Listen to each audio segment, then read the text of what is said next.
Welcome to Scrollin', episode 130. I'm Kat. Joining me, of course, as always, Davius Starjumper. How's it going, dude? Wait for this one here. Lovely to be here. Whoa. Yeah. Okay, yeah. Hey, lovely to have you, sir. Ooh, good sir. Wow. It's just a lovely day here. I don't know if you can level up on manners, but I'm pretty sure we both just did. Oh, we're very proper fellows here on the Scrollin' podcast. Dapper, some have said. Sure. We'll go with dapper. Sure. Dandy, maybe? Oh, yeah. Dandy, dapper. We're Grizz, come on, we're dandy, right? Surely we're at least dandy. I mean, come on. Give us dandy, at least. Public test server version 10.1.0. That is what we're here to discuss today. This is for the update 43 base game patch. It's a really lore-heavy name. Base game patch. Yeah, they're really digging deep for that one. Yeah. So yeah, base game patch. This is not part of a DLC that you have to pay for. You don't have to have ESO Plus for this. It's just the base experience for everybody. You know, that's what's going on here. Mm-hmm, mm-hmm. So this is the one that they talked about a while back on a live stream, that this is going to be a big housing update. Or I wish I should have gone back and looked and paid attention to their exact wording, because I feel like we've all been expecting, like, okay, this is the big housing update, you know? Big update. And then we get here and we're thinking, this whole time we're thinking, like, what's housing going to be like after Q3? And the answer is exactly the same. Mm-hmm. No, housing is not changing. They're calling it a housing feature, but what it actually is it's an activity finder feature. It's the group finder for housing. Am I right? They did group finder for housing. It's a group finder for housing. They're calling it home tours, and basically when you open up the group finder, there's a new option there for you to browse other people's houses and just go look at them, see what's going on in there. Mm-hmm. Mm-hmm. And that's it. That's the new the new housing feature. Go look at people's homes. Once you're in there, it's the same stuff. It's the same stuff you can do as always. There's no increase to the item limit. There's not a furnishing bag, kind of the standard stuff people have been asking for. Nope, none of that. Nothing actually new happening in the houses themselves. Just strangers in your homes now. That's what. Yeah, there's people. Okay, well, you do have to opt in. You can list your house. There's apparently no limit. You can list as many houses as you like for people to visit. Very nice. But yeah, like, how much are we going to be getting out of this thing? Like, how often? I mean, maybe when it's first introduced, we're like, okay, I'll go visit some random houses. But I feel like that's something I'm not going to want to do on a regular basis at all. The only thing I can say that is like, I'm gonna hit this as hard as I can with the glass half full. Please do. I need it. There are players out there that have just gone absolutely bonkers on house design and detail and design. Oh yeah, they now have a way to show off all of their hard work.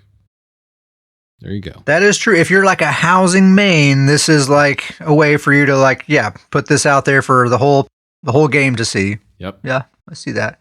Grizzly Khan in the chat says, I am absolutely the target market for this feature, and I'm still disappointed. See, he started out glass half full, then he dumped it out, the second half of the sentence. It seems like this would be like, if there really was some cool actual housing stuff that they were doing with this patch, and this was just like one little side thing that they slipped in too, then we'd be like, oh, that's cool. It was an easy win to me. Just, add 200 spaces to all housing, inventory limits. That was the... Or a furnishing bag. A furnishing bag would be amazing. Furnishing bag would be very amazing. Those seems like two just easy gimmies. Yeah, easy, like home runs. Like everyone's just, throwing babies. They're so happy. That's what you do when you're happy, right? You throw a baby. That's what I do. I don't know about, I can't speak for everyone. So that's the big housing update, but there's actually a lot of other stuff happening with this patch. It's actually a pretty exciting patch. I'm not really a housing guy, so it doesn't really make a big difference to me. Oh, you're a housing guy now. Don't sell your snug pod short. I did make that snug pod. You're right. I'm pretty proud of that.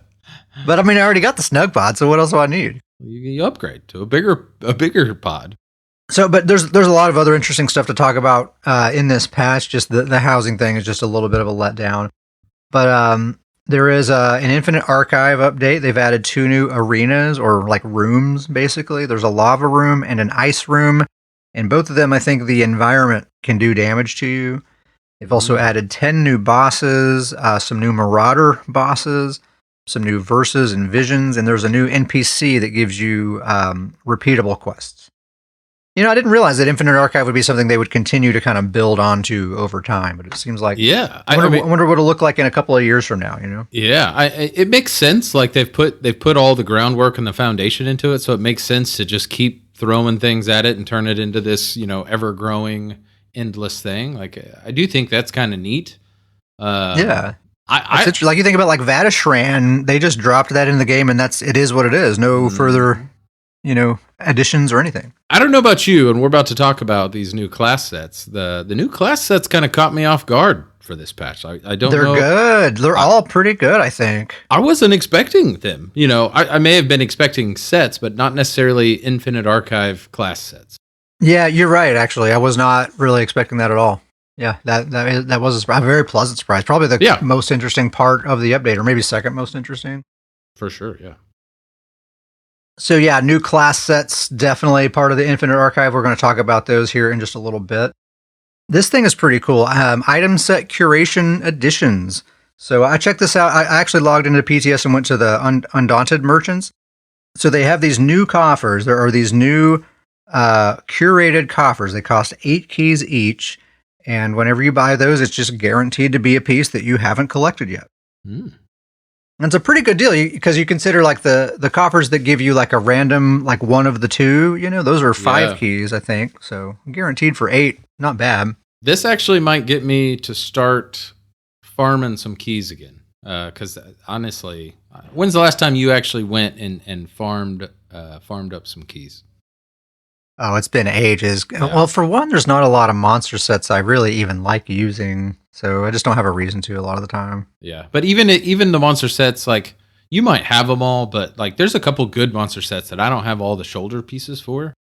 Oh yeah, DLCs for sure. Yeah, but I've never gone and farmed the keys because it's like I don't want to farm 50 keys to try to get, to try to unlock this thing because it way back in the day when we used to do a whole bunch of PvE. We've spent 55 keys trying to get the shoulder piece we wanted. I mean, that was back when we were trying to get the right trait, but it's one of the few true RNGs still in the game. Like you might never get it. Yeah. Maybe. May never happen. Yeah. So this is nice that you have a guaranteed way. That is very nice. Very good change. There's also some curated coffers for Imperial City monster set shoulders and the weekly trial reward coffers as well.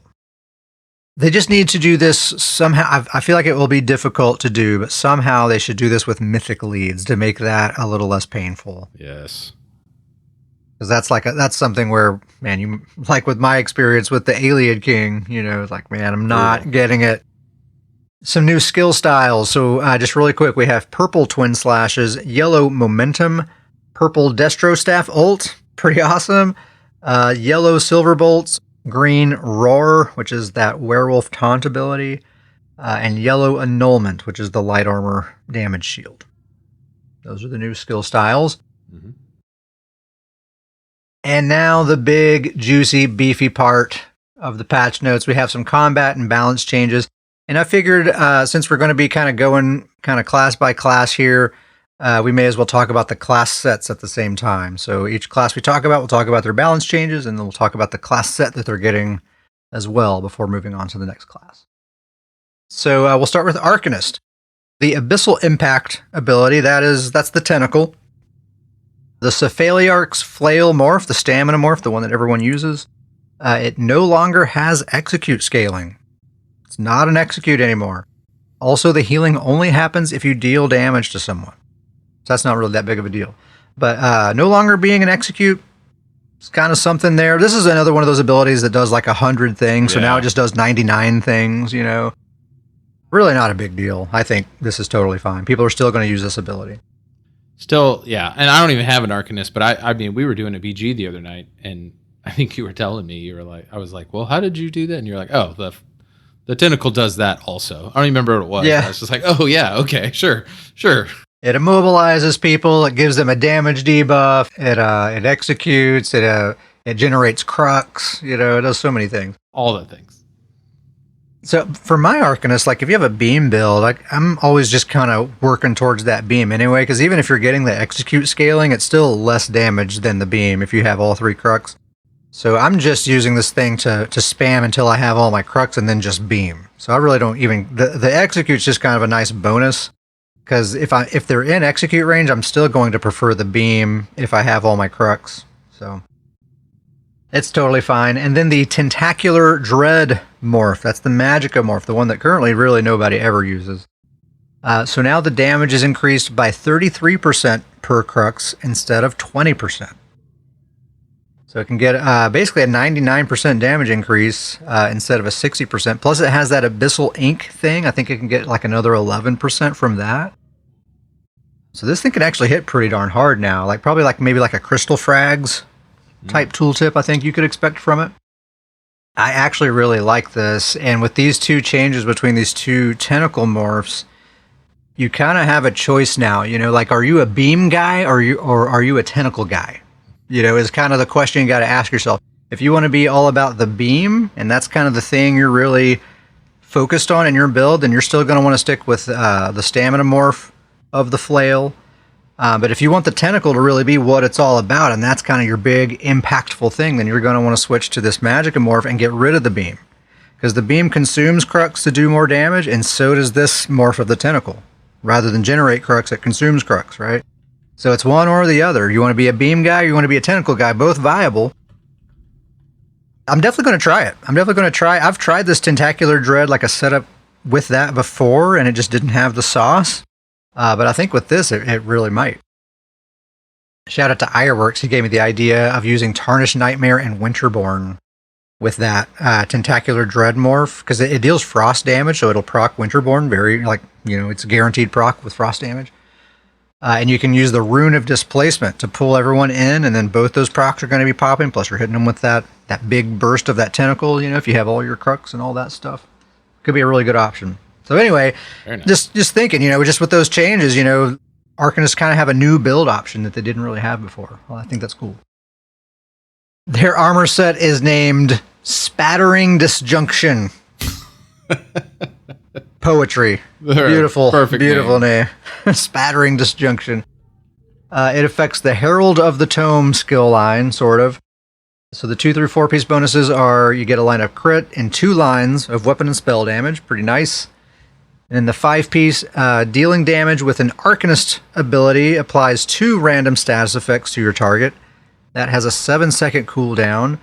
And then dealing damage with a Herald of the Tome ability, such as the Beam, for example, reduces this cooldown by 0.5 seconds up to once every 1 second. So basically you can reduce that cooldown from 7 seconds down to 1 second that you're applying 2 random status effects, every 1 second.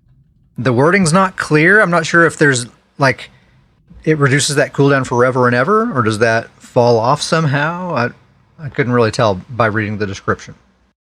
One thing I've noticed with these sets as we go through these new sets is there's a lot of they're a little complicated. There's a lot of pieces to them. Yeah, there's a lot of numbers. Another thing that I noticed about them too is they all have excellent 2 through 4 piece bonuses. Every single one of them. Yeah, you can tell in the new sets they've really, at least from a PvP standpoint, they've really figured out the 2 through 4. What we're looking for in a 2 through 4. Yes, what's a good 2 through, max stats, get them out of here. No thanks. Dr. Throat Punch in this chat says, can never have too many tentacles, just ask Mora. Hermea's Mora, I get it. Yeah, he's got a lot of tentacles. It's true. So, okay, that's what's going on with Arcanist. Anything to add before we move on? No, I'll make an Arcanist one day. One day I will. You really should. It's a great class. Okay, so next up is Necromancer. We are going to spend a little bit of time on the Necromancer here, so just get comfy. Yeah. Some stuff's happening with the Necromancer. I can't hardly even really believe it. Honestly, it's like I don't even really know what to say to kind of preface this discussion, because I really just kind of want to be like, Okay, thank you, Zos. Yeah, okay, all you right. did it. You know, nothing more to say, really. You did the stuff, and that's great. They listened to, I don't remember what episode number it was. They listened to what you said, and they added in your requests. Oh, they're definitely listening to the show. Further evidence. The devs are listening to the show. We all know. So, okay, let's just get into it here. Basically, Necromancer's fixed. Okay, I shouldn't go that far. I think there is still some more work to do, but they're at least at the table now. Very much so. So to start off, Boneyard, this one isn't as big of a deal, but Boneyard, the base ability and its morphs now apply minor vulnerability to enemies standing inside, and then the unnerving morph, that's the one that applies major breach. Well, that major breach and the minor vulnerability persist for 4.1 seconds anytime the ability deals damage to them. So if they leave the area, they still have that debuff. Next up, we have the Gravelord's Sacrifice. That's the self-blast bones thing that increases your dot damage and all that. It no longer requires you to be in combat to cast the ability. That's super great. So it can just be a normal part of your buff rotation now, which is great. Yeah, love that. Fantastic. Here we go. Shocking Siphon. That's the damage tether ability. The base ability grants major prophecy and savagery for 20 seconds when you cast the ability. It's nice. Those are your major crit buffs right there. That's exactly, we've said exactly that on this show. You should put the major crit buffs on one of the tethers so people will actually slot them. And here we go. The only thing I would say is that, and maybe I'm being a little too, maybe we're asking for too much on the old Necro at this point, but it seemed like they've really gotten to a theme where you equip the ability, you passively get the buffs. They didn't want to go that far for the Necro. They didn't want to do that. I was planning to say that exact same thing. I wish they would, because it's actually it's going to be tough. Like if you're running up to a fight and like you're just engaging in a fight, you don't have any corpses yet to drain to get that. So like you're not going to have your crit buff right away, and you're going to have to stop in the middle of your offense to get that, then resume your combo. Yeah. That's going to be awkward. I wish it was just passive. You're almost going to have to make your own corpse, like a double, mender, like a preemptive kind of corpse thing. Yeah. But yeah, it seems like that extra little, they could have just done it passively. Would have been okay. Could have just done that, right? Come on. But hey, let's not complain too much. We're going in the right direction.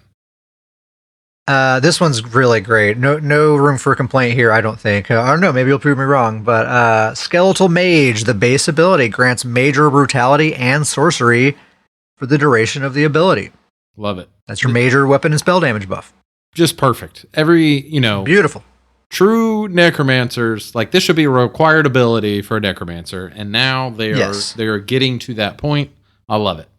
You're summoning an undead minion, the most necromancer thing you can do, and it's giving you your number one buff. Like perfect. Love it. Yeah, the main buff that you need to have, and it's really convenient too, because it's not like a guild ability or a weapon ability. It's not something that requires a target to cast. It can be part of your buff rotation, just like everything else. Yep. Plus, it's doing some good damage for you. It's activating some passives for you. It's great. It's good to have a reason to slot this ability.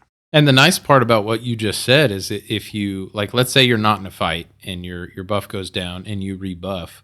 Well, when you rebuff, you've just made a corpse. You've just got an extra corpse for you there to go in. We were just talking about when you go into a fight, you may need a corpse. That's a perfect opportunity. So every time you're buffing, you're still getting something when you're replacing your minion. So yeah, it's nice. That's awesome. That's my favorite thing of all the Necro changes, is just giving that. Like the major prophecy on the tether is nice, but honestly, I'll probably keep using Camo Hunter. I mean, that's a great option, but Camo Hunter is probably what I'll do. Mm-hmm. But that Skeletal Mage, that's 100% going to be on my bar. Yeah. Like, no question. Yeah. We'll start actually seeing some Necromancer minions on Necro. Yeah. Love it. So right now I use Venom Arrow for my weapon damage buff on my Stam Crow. That requires a target, so if I'm like playing defensively and kiting and stuff, oftentimes I'm healing and stuff without a major damage buff active. Yeah. The Bone Armor, just your major resolve ability, now grants minor resolve. The base ability, you get major and minor resolve. Very nice. Pretty nice. If you're using Resolving Vigor, that's not that big of a deal, but you have the option to not use Vigor now, or use Echoing instead. You still keep minor resolve. That's great. That's the stuff we've been talking about for so long. You know, it's like these other classes have just like such convenient stuff in their abilities. There's all these like extra little buffs and stuff that they have to make sure they have good buff coverage. That's the kind of stuff we've been talking about. Like just slip these other little things in there. That's perfect. You know, now Necros have minor resolve no matter what. Yeah, that's great. Get some options. Use your class abilities to have some options for buffs. Don't you know? No more when you have a Necro trying to go and search for all the buffs you need before you actually start choosing your abilities. Let's see here. The Bone Totem, that's the Fear Totem thing. The base ability now applies Major Cowardice to enemies standing inside. That's a pretty massive debuff. Thing is, enemies aren't going to be standing inside of that thing any longer than 2 seconds. They're going to get feared and then get right out of there. So probably not going to get a lot of mileage out of that Major Cowardice, but hey, it's something. You know, we're getting stuff. Yeah, it's a major debuff. Keep, perfect. That's what we're looking for on Necros. You know what I would love to see? If the devs are listening, we still got, several weeks of PTS left, so there's still time. Instead of Major Cowardice, make that Major Evasion. Well, for allies that are standing inside of it. That would be fantastic. Yeah, or even just make the Major Cowardice sticky. Like I would even accept that. Yeah. Just make the debuff sticky. They're doing that with the Boneyard ability we just talked about. So yeah, because otherwise, they're not going to actually have that Major Cowardice because that thing's fearing them constantly. I mean, only a dum-dum would just stand there, As soon as you see that thing, you're getting out of the way for sure. And then this is another good one, the Intensive Mender. It now heals 2 additional targets within 8 meters of the original target. It's basically an AoE heal now, the Intensive Morph. Yeah, I love this one. Really good for any Necro support builds out there. That's a big buff for them. Yeah, Despair is definitely going to be switching back to the Intensive Mender after this for sure. Yep, I'm going to be switching back to Intensive Mender on my Health Crow, Never Ending Nord. It's going to be very nice. So that's pretty much all the Necro changes. Great changes. Excellent, excellent stuff. The work is not done.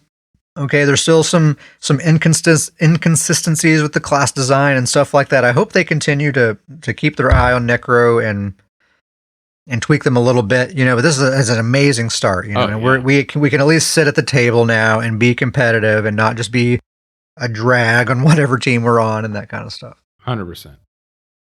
So their class set is called Corpse Burster. Not Corpse Buster, Corpse Burster. It deals with the Grave Lord skill line. You get a line of weapon and spell damage, another line of weapon and spell damage, a line of crit chance. Again, 2 through 4 piece bonuses, really good. And then the 5 piece, consuming a corpse causes the corpse to explode, dealing magic damage to enemies within 5 meters. And it increases by 10% for each Gravelord ability you have slotted. Has a 0.5 second cooldown, and it scales with your weapon and spell damage.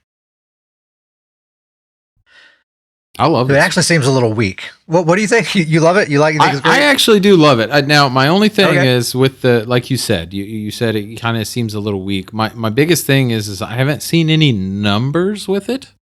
Okay, I logged on to PTS and looked at some tooltips.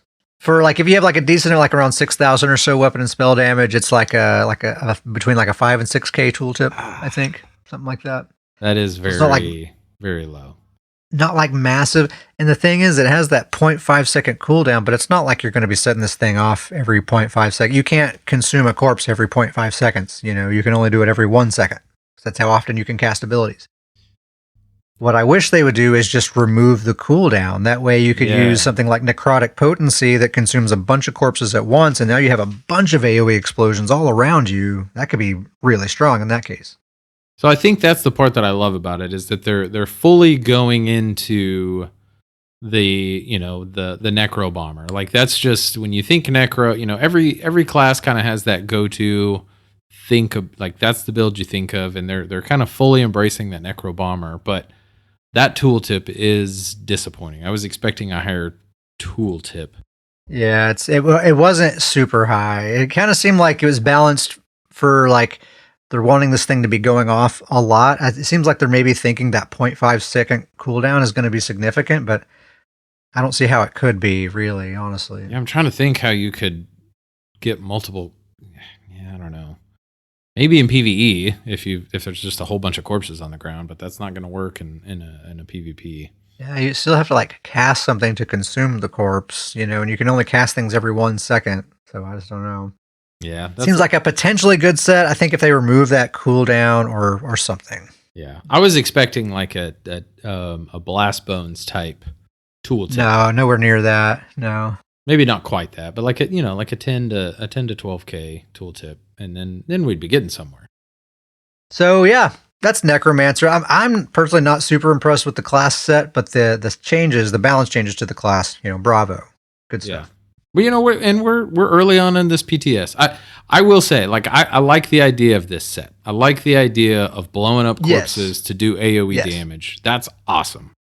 We just maybe got to tweak this a little bit to make it a little bit more worth your while of throwing this set on there. If we can tweak it to where it's a little bit more effective, like that's going to be an awesome set. Yeah, totally agree. So let's move on to Nightblade. So they kind of reorganized Nightblade a little bit. So a dev comment here, they say, shifted numerous Nightblade abilities to improve their thematic tie-in to their skill line, while simultaneously addressing some long-standing balance issues the classes had in PvP environments. They said it. They said PvP. They done said it. Woo. I actually think this was... overall, I think this was a pretty cool change. Just to know that this type of change can exist. Yeah. I was kind of excited about like moving abilities to completely different skill trees. Like, that's kind of neat. Pretty cool. Yeah, it's not something I've really thought they would ever do, but it does make sense how they did this, though. The changes they made 100%. make sense. 100%. So they moved the ability Blur, the thing that gives you major evasion, that bubble. They moved that from the Assassination skill line to the Shadow skill line. So it's going to be the Shadow passives that apply to it now. And then they moved the Veiled Strike ability. That's the base ability of Concealed Weapon. They moved that from the Shadow skill line to the Assassination skill line, which makes sense, right? Mm-hmm. And then likewise, the Assassination passives will now apply to this ability. What I think is really cool about this is now, since Phantasmal Escape is a Shadow ability, it now will activate the Shadow Barrier passive, so that's effectively can just be your armor buff. Yeah. And it's already something you're casting for defensive purposes, so it just makes really nice sense there. Yeah, which makes sense, because the Nightblades have always been weird about how you're going to get your armor buff on there. Yeah. Yeah, well, you get it from Cloak currently. Most Nightblades do, but it's such a short duration. Mm-hmm. But another change they made to Nightblades, the Shadow Barrier passive now grants major resolve for 12 seconds instead of 6 seconds. And then that duration is increased by 2 seconds per heavy armor piece that you're wearing. So that's really amazing, actually. Like you're going to have a really easy uptime on your major resolve now. And Nightblades it's always been nice that you don't have to actually slot anything to get that. You're getting it from a passive. Now it's even more convenient. GrizzlyCon says, Blur officially the most overtuned skill in the game. Yeah, the Phantasmal Escape morph especially, man. Yeah. Now it does one more thing. It gives you your major armor buff on top of everything else. Free roll dodges, major evasion, snare removal. It never ends. They've broken it up into chapters on this skill. That's always my go-to ability to, like, it's funny because that's always the ability that I point out when I'm talking about how overloaded Nightblades are. But most Nightblades don't even use it. It's like that's how overloaded they are. Yeah. Though. It's like they can find ways around it still. So Nightblades are in an incredible spot. This doesn't really change much for them, but it does kind of make their build decisions a little bit more convenient and stuff like that, I think. Their new class set is called Umbral Edge. It deals with the Shadow skill line. You get a line of max health, a line of resistance, a line of max stamina. So that's probably the weakest of the 2 through 4 piece bonuses. Yeah. So the 5 piece, when you cast a Shadow ability, you gain Umbral Riposte for 3 seconds, up to once every 6 seconds. Umbral Riposte causes you to dodge the next attack made against you and automatically curse the attacking enemy, applying major vulnerability for 5 seconds. And major vulnerability increases their damage taken by 10%. So yeah, you cast a Shadow ability like Cloak or Blur or something like that. And then you have a 3-second window where you automatically dodge the next attack. Just one attack. Yeah. I think that's important to keep in mind. This is not an overpowered, like you dodge all incoming attacks for 3 seconds. It's only like if a light attack comes at you, that consumes the thing, and you'll take whatever damage comes next. But after you automatically dodge that attack, you give that person major vulnerability, a pretty heavy debuff. So I'm kind of thinking like, maybe you cast Cloak, you come out of Cloak like right in somebody's face, they try to attack you, you automatically dodge it, and now you have 10% more damage against them on top of, maybe Major Berserk and whatever else you might have going on. Very thematic set. They did a very good job. This is very Nightbladey. Very Nightbladey. Like, it's very much encouraging you to go for that sort of like Shadow Assassin sort of play style. They want you to be dodging and going in and out of Cloak and just being this terror. It seems cool, actually. So, okay, that's everything that's going on for Nightblade. Next up is Sorcerer. Here we go. We're finally getting that Hardened Warden nerf, right? Here it comes. Not quite. Yes. Actually, just buffs for Sorcerer. Curse, the base ability of Curse now deals its full damage in an AoE. Ugh. Also, the damage cannot be blocked. Oh, my goodness. That's good. Sorcerers, they're sure struggling. They were struggling, I'll tell you what. And if you remember Mage's Wrath a while back, that morph of the Execute, it deals its full Execute damage in an AoE as well. So now you have a really juicy little bomb option there with an AoE Curse, an AoE Execute. You can get like a Tarnished Nightmare in there, some other stuff. Now not only do you have to worry, if there's a bunch of Sorks in the game, which there always are in the beaches nowadays, you used to have to worry if your health got below 50%, start panicking a bit. Now you have to worry if any of your teammates' health goes below 50%. You have to start avoiding them and panicking. Yeah, I mean, let's say you have 4 enemy Sorks in a battleground, which is super common. Mm-hmm. And so all 4 of your teammates have a Haunting Curse on them. They're all going to pop in an AoE. So you're all just going to blow each other up. Yeah. That's going to be nuts, dude. Boom, boom, boom, boom. That's stupid. With all 4 Mage's Wraths on you too? Oh my gosh.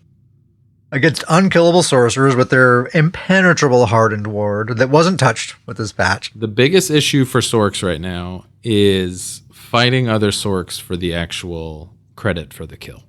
That's their biggest struggle right now. That's the biggest one. Yeah. Ridiculous. The Sork's reign of terror shall continue. Very much so. Through the Q3 update. So their class set is called Beacon of Oblivion. It's a Daedric summoning set. It gives you a line of armor, a line of weapon and spell damage, a line of max health, and then the 5-piece. This one's actually really interesting. So while you have a pet active, gain 1840 health and 1980 armor. While you do not have a pet active, increase your damage done to monsters and healing done by 15%. So the component of like when you have a pet active, I'm actually not interested at all about that with the extra health and extra armor. I mean, that's nice. If you have a pet Sork, that is nice. It is nice, but you're just, my thing is on a Sork, you're not really looking for a bunch of health and armor. Like, that's not what you're looking for in a Sork. No, not really. I'm really not. But I'm thinking this for like a PvE build for a non-pet Sork, a 15% damage increase to all damage done. I mean, that's massive. I mean, that's a massive. I would say for a non-pet Sork in PvE, I can't imagine there's a better DPS set than this. Just a flat 15% to everything. Yeah. And even the 15% healing done, I mean, that could even be pretty decent for PvP, for like a Sork healer, if you're not using the bird, that is. Absolutely. So, interesting set. Definitely a usable set, for the right scenario. Okay, let's move on to Warden. Some fairly interesting stuff for Warden going on here. Starting off with Arctic Blast. That's the other morph of Polar Wind, if you forgot. It's funny, this used to be the morph that everyone used, and then everyone figured out, actually Polar Wind is OP. Yeah. So that's what we use. But so Arctic Blast, it now deals instant AoE burst damage rather than healing you. But then it does heal you if nobody is affected by the stun. So if you remember, it stuns people after a 2-second delay, but if they're CC immune or if there's just no one around for that stun to hit, then you will get the heal then. But it's no longer an instant burst heal at all. It's actually an instant AoE spammable is basically what it is, AoE damage spammable.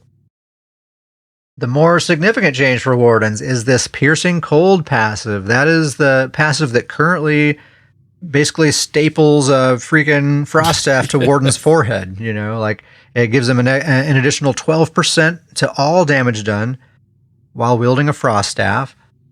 That's what it currently does, but now no more 12% damage done while wielding a frost staff. That's gone. So instead, it grants a buff called Piercing Cold for 6 seconds whenever you deal frost damage. It has a 6-second cooldown, and what that does is, if you have 30k or more health, then it increases the amount of damage you can block by 12%. Or if you have 30,000, or if you have less than 30,000 health, it grants you 8% damage done. That's when you deal any frost damage. You get that for 6 seconds with a 6-second cooldown. Very specific requirements. But, you know, when they announced this passive, I feel like me and you both, I don't want to say we hated it, but we hated it. So I don't like it. I do not like the current iteration of this passive. I do like this change. I should clarify. And that's the thing, is that this is a fantastic change. That just 12% flat damage when you use this specific weapon has just never been. It's never been good. It's never good if an entire class is forced and almost, you know, like singularly go this way with a specific weapon. And that's just never been good. So I'm very happy to see this go away. It's way too much. We were actually just talking about this in Discord like 3 minutes before we started recording the podcast. But it's way too much. I mean, you think about like a lightning staff gives you 12% bonus to direct damage and channeled attacks. A fire staff gives you 12% to dots and status effects, just those damage types. Frost staff on a warden gives you 12% to all damage done. Everything. Plus you get the defensive passives of the frost staff. You know, like it's too much. Plus wardens are already impossible to kill anyway, you know, so it's just absurd. So it's good that they changed that. That's great. So now, dealing any frost damage at all, if you have less than 30k health, you'll get 8% damage done. That's the thing. That 30k health is a very low threshold. I think they need to change that. I think it needs to be like more like 35k or something. Because like in PvP, no warden has 30k health. You know? It's almost hard. You can't be under 30k health. It's almost, you almost like can't do it as a warden. Yeah, you try. I dare you. Yeah, like maybe don't eat food. Maybe you can go below 30K. No food buff. Yeah, I agree. I would like to see that kind of 35k health, and that would allow a little bit more, pick and choose what type of build you want to do. Because as it stands right now, from a PvP standpoint, you just can't get the damage done anymore. You're not going to go under 30,000 health on a PvP build. Yeah, I mean, unless you're a Sork with a lot of max magicka and spamming shields, they're like the only ones really doing that. Yeah. So that's all the balance changes for Wardens. Good change. I think that's a good change. If they adjust that health threshold, it'll be great. The class set is called Ares Cry. It's an Animal Companions set. Gives you a line of penetration, 2 lines of weapon and spell damage. Excellent. And then the 5-piece, I really like this. This might be my favorite one. Dealing damage with a light attack applies Eagle's Mark to your target for 12 seconds.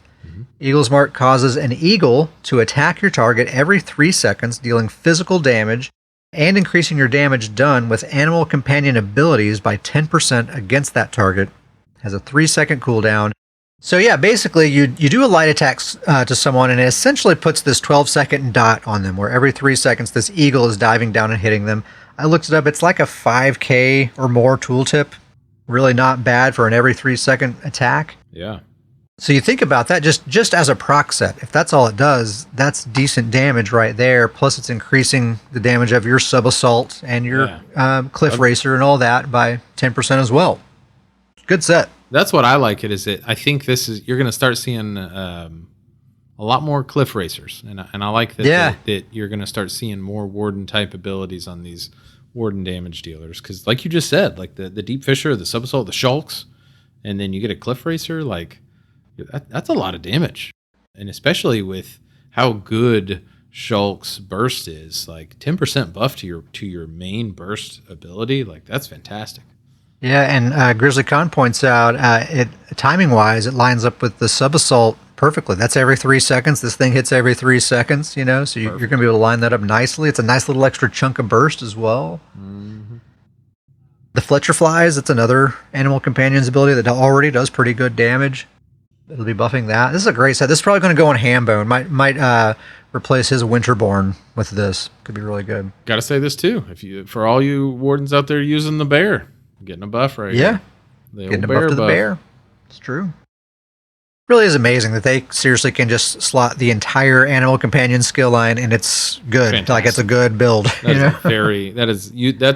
That's the only like specific skill line that if you just use it across the board that I feel like you can have a very effective build. Just slot that whole skill line on your front bar. Good, you're good to go. Yep. And great passives, like all is good. Everything's good. Yeah. It's just too easy. So yeah, Warden, looking good, Warden. Moving on to Templar, so no significant balance changes at all for Templar. 0. So we'll just talk about their class set that they're getting. It's called Etheric Lance. Deals with the Adric Spear skill line. You get a line of weapon and spell damage, a line of crit chance, another line of weapon and spell damage. And in the 5-piece, dealing damage with Burning Light twice within 30 seconds creates a 5-meter area for 5 seconds with a 6-second cooldown. While in the area, dealing damage with an Adric Spear ability launches a spear at your target, dealing magic damage and applying Sundered, and increasing your weapon and spell damage by 300 for 6 seconds. A lot going on there. A whole lot going on. So I'll try to simplify that. You deal damage with Burning Light twice within 30 seconds. I mean, you'll deal damage with Burning Light twice within 5 seconds. You know, that's absolutely easy. It's going to create a 5-meter circle on the ground, pretty small area, and then if you're standing in that circle and you deal damage with, say, jabs, then you're going to launch this spear at someone that deals damage, applies the Sundered status, and gives you 300 extra weapon and spell damage. Actually 400, because Sundered gives you another 100 as well. So it's actually 400. I looked up the tooltip. It's about a 10k tooltip on that spear proc. Wow. So, Just the proc alone makes it worth it, plus you're getting another 400 weapon and spell damage. The thing is, you got to be standing inside that circle. 5 meters is not very big. Not very big, so like for an old Betsy type Templar where you're using mobility a lot and you're moving around a lot, you're not going to get a lot out of this thing. But if you are the classic build your house, stand your ground kind of Templar where you're saying you're going to fight me right here or not at all, this seems like an extremely good set. Yeah. You know, maybe like for like dueling, something like that. Yeah. Very, very good. The extra 300 weapon and spell damage is fantastic. The Sundered's fantastic. Sorry. Well, with the Sundered, yeah. Like, that's a lot of extra weapon and spell damage. And then I didn't realize the tooltip was that high. Like, yeah, very high tooltip. So, good proc set, good buff from the set. Like, I'm intrigued by this set. Yeah, it seems like they very intentionally made it for like a stand your ground style Templar. They want you standing inside of your cleansing circle, inside of your rune and all that stuff, you know, and here's just yet another circle to put on top of all that. The 30 seconds is weird. Nice, because it's like you just don't ever worry about that. Right. Just, yeah, like why even put that in there though? Like you shouldn't even, let's just leave those words out. Yeah, you don't even need that. Yeah. Even if it's like actually true under the hood, we don't need to read those words, really. Exactly. You know, 6-second cooldown's not bad. Yeah, I'm intrigued by this set. I like this. There's a lot honestly, going on. I could see some like Stormhaven Templars really crushing on this set. I could really see that happening. Next up is DK. They're in a similar situation where there are no significant balance changes really at all. So we'll just talk about their armor set. It's called Pyrebrand. It deals with the Ardent Flame skill line. Get a line of penetration and 2 lines of weapon and spell damage. Great 2 through 4s. Yep. This is a very, very good one, I think. The 5-piece, your light attacks deal flame damage every 2 seconds over 6 seconds. And then your fully charged heavy attacks consume up to 3 of your dots and deal instant flame damage in a 6-meter radius on the target. Deals up to 200% more damage to enemies below 33% health. Damage scales with your weapon and spell damage and is increased by 20% for each dot on the target, up to 60%. Mouthful there. A lot going on with this one as well. A lot of numbers, but... A lot of numbers. I'll try to simplify it a little bit. So basically, just forget the heavy attack thing for a second, okay? Like if you never heavy attack ever at all, then basically your light attacks just put a 6-second dot on people, right? With no cooldown. Every time you light attack someone, it's a 6-second flame dot that ticks every 2 seconds. easy. Basically like a much easier to use way of fire. Yeah. Essentially is what it is. Which is very good. It's excellent. Like, even if you forget all about the heavy attack thing, it's an excellent set already. And then you do have the option to do a fully charged heavy attack. It consumes up to 3 of your dots, of the dots that you have on that person, and deals instant AoE flame damage around that target. And then that damage can go up to 200% more if they're below 33% health, or up to and another 60% damage on top of that based on how many dots they have on them. So potentially 260% more damage. I want to say the tooltip for this was like around 8K or something like that, if I remember correctly. Wow, yeah. So PTS. That can climb real high.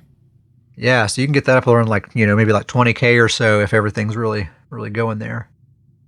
So I like that. You can just forget all about the heavy attack thing if you want to and just get this like nice, steady, consistent pressure. And then when you're really ready to go for it, you can just charge up that heavy attack, get this really big extra moment of burst to go with like your leap and your inhale and all that stuff. I like that it turns your heavy attack into kind of like your build execute. Like you're getting an execute without actually taking up an ability slot. That's kind of a really, really nice little option.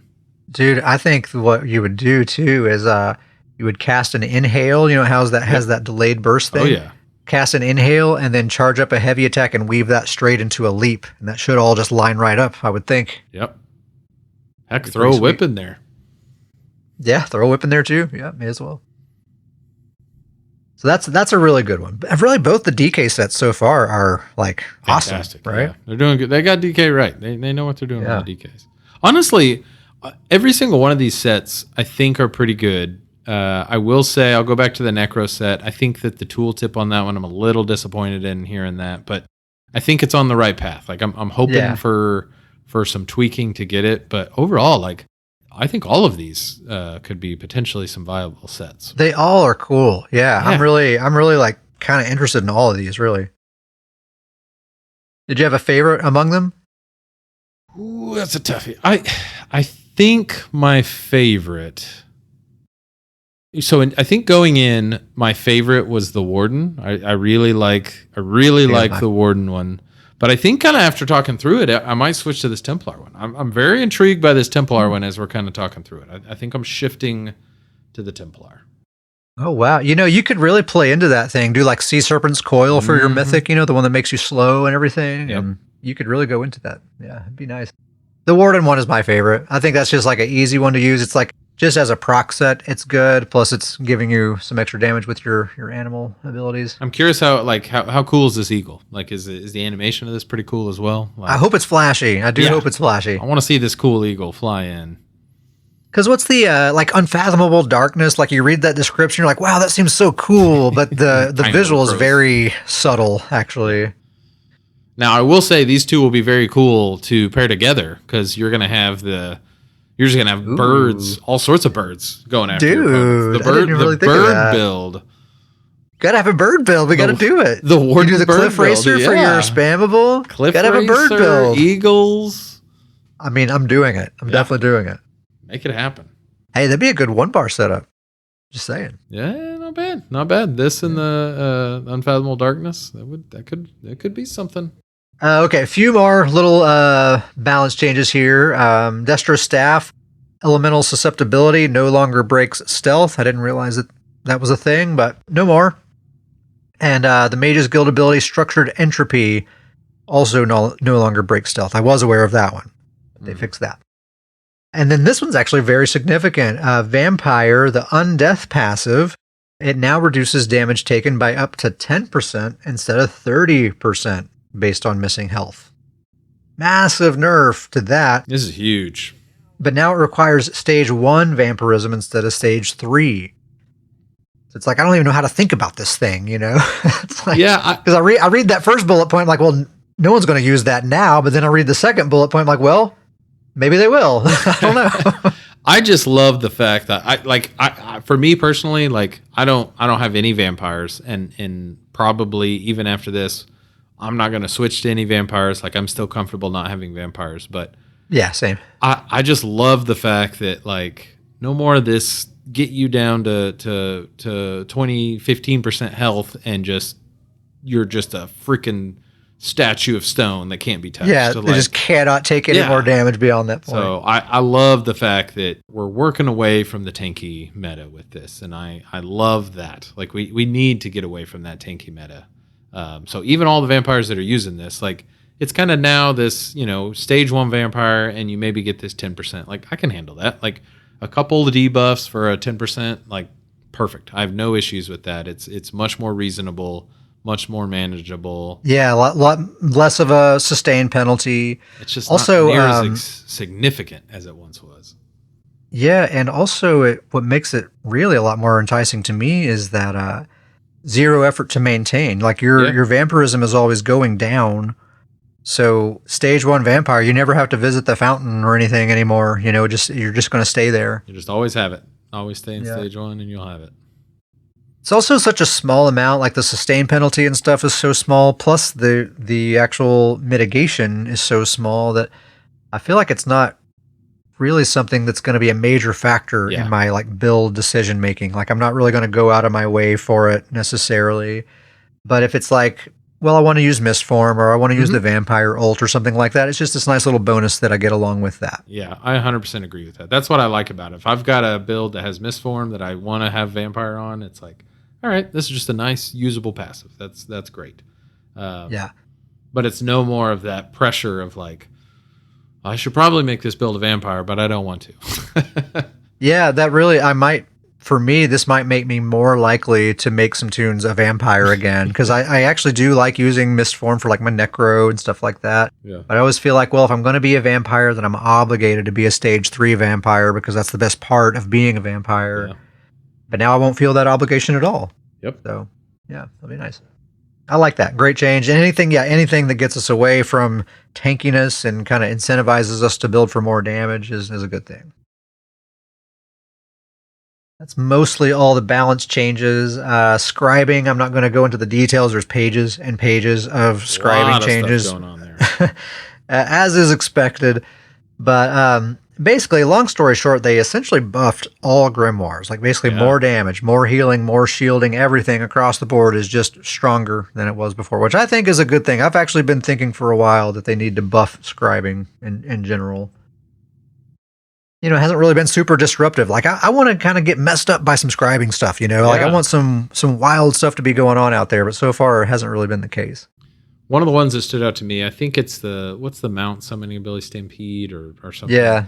Or not Stampede. Gosh, I don't even remember the name now. Yeah. But you know which one I'm talking about. You summon your mount. But that one, it used to have minor expedition that you could pair with it, but you can actually use it for major expedition. Oh, okay. So that was interesting to me. I'm always looking for options for major expedition. Now, I still worry about this skill because it takes 2 seconds to cast, and that's terrifying in VG. But I'm a little bit more intrigued now. Like if there's some major expedition on it. One I should have looked for. What I'll start keeping an eye out for is for Wield Soul. How that's the one that kind of has all the major buffs that you can attach to it, except your major prophecy, your major crit buff is not an option for that one for some reason. Yeah. Well, we'll have to double check on that because that's the big part I noticed with a lot of the buffs is a lot of the minor buffs have been switched to major buffs on a lot of abilities. Maybe they did do that because I saw that it was just like a huge list of scribing changes. I'm like, I'm not going to mess with that. No thanks. So maybe it's in there. It could be. Actually, I'm just going to take a second to go look real quick. Let's see. Nope, nothing for it. Okay. Bummer. That's okay. And then one other change that really the patch notes weren't super clear about, you're the one that pointed it out to me, Davius, is that they're doing some stuff with transmutes. They're kind of like standardizing transmute geodes. So like if you see the color, like if it's a green geode or purple or blue or whatever, then you theoretically should know about how many transmutes are going to be in there based on the color, right? Yep.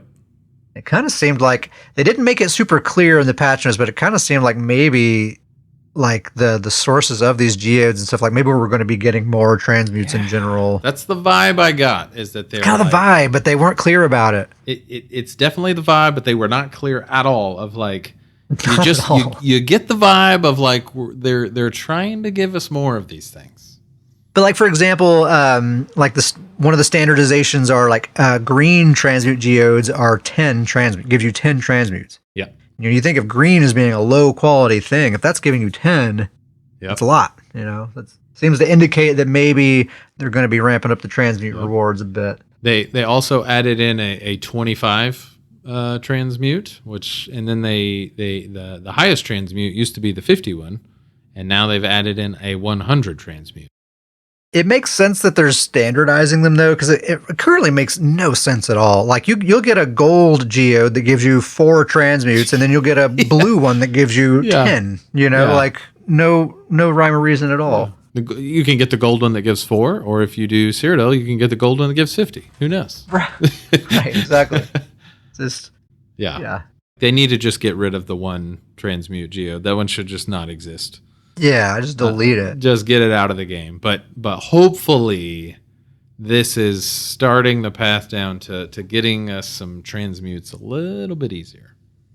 It'd be nice if it wasn't such a constrained resource where you can just it's a system you can just use as much as you want to, more or less. Okay, I think we've earned ourselves a little break. Let's take a little 2-3 minute break, and we'll BRB and talk about the rest of this stuff. Let's do it.